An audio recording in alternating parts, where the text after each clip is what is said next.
So this is the Operation Red Wings exhibit.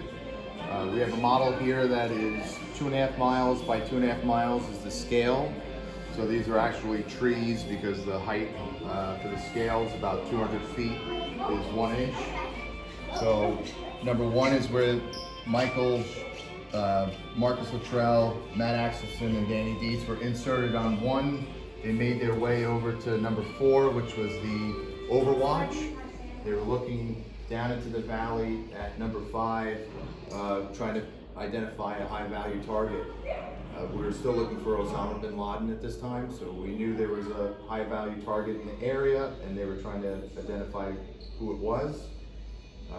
In this area, number 7, they were compromised with a goat herder and his kids. The team decided that they were non-combatants, they were going to let them go. They wound up going back down, telling the Taliban that we had Americans in the mountains.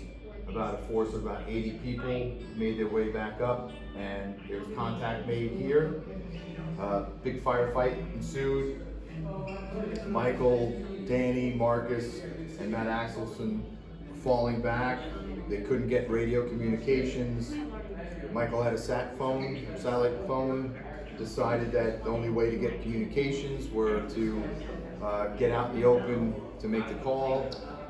He exposes himself while all the enemy can see him shooting at him, makes the phone call, is able to relay the information, his location, what was happening, and actually, was very calm, cool, collected, and that ultimately is how Michael died, by exposing himself, coming back.